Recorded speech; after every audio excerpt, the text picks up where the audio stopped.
warahmatullahi wabarakatuh. Perkenalkan, nama saya Fikri Juliana. Saya dari Universitas Pendidikan Indonesia, Prodi D3 Keperawatan. Di sini saya akan menyampaikan tentang pandangan umat muslim mengenai hukum memilih pemimpin non-muslim. Yang pertama yaitu pendahuluan. Kepemimpinan non-muslim telah menjadi konsumsi publik khususnya di Indonesia. Persoalan terkait kepemimpinan non-muslim menjadi perdebatan sebagai persepsi seseorang, baik yang setuju maupun yang tidak setuju.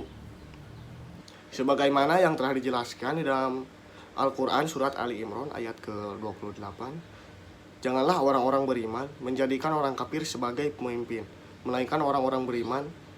Barang siapa berbuat demikian, niscaya dia tidak akan memperoleh apapun dari Allah, kecuali karena siasat menjaga diri dari sesuatu yang kamu takuti dari mereka. Dan Allah memperingatkan kamu akan dirinya. Dan hanya kepada Allah tempat kembali. Yang kemudian dalam Quran surat Al-Maidah ayat 51, hai orang-orang yang beriman, janganlah kamu mengambil orang-orang Yahudi dan Nasrani menjadi pemimpin-pemimpin. Sebahagian mereka adalah pemimpin bagi sebagian yang lain. Barang siapa di antara kamu mengambil mereka menjadi pemimpin, maka sesungguhnya orang itu termasuk golongan mereka.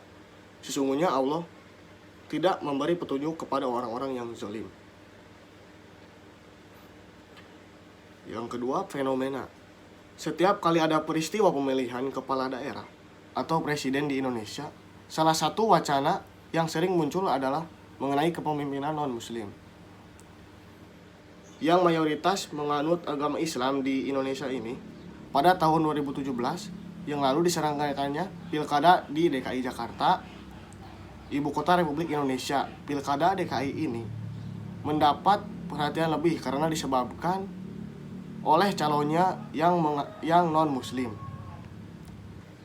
yaitu Basuki Cahayapurnama atau yang kita kenal sebagai Pak Ahok, yang maju dalam pilkada pada saat itu.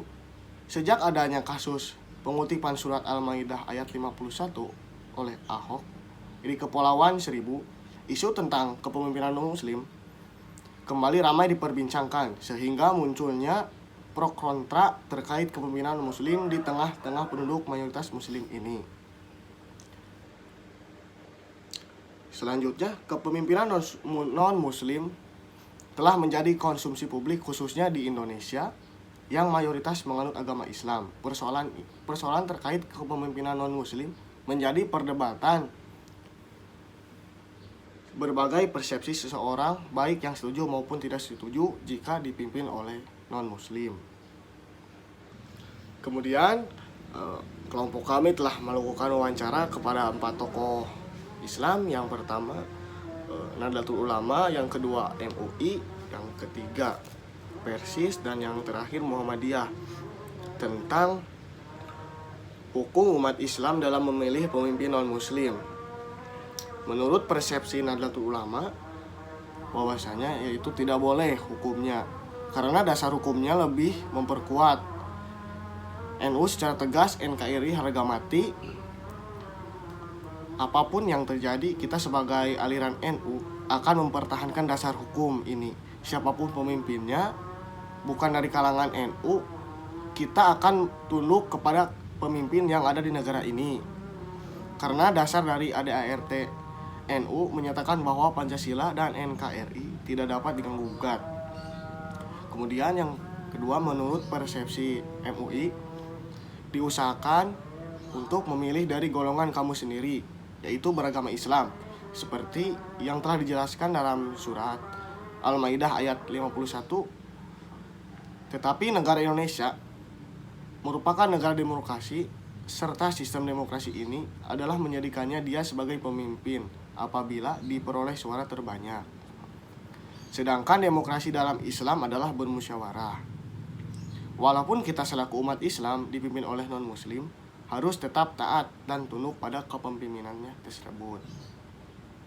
Kemudian menurut Persatuan Islam yaitu Persis, jika mengacu pada rujukan Al-Quran, maka tidak boleh.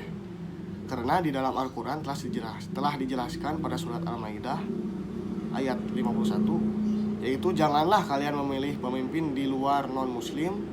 Sedangkan jika kita mengacu pada umat muslim yang ada di Indonesia, diperbolehkan saja dan kembali lagi kepada masyarakatnya.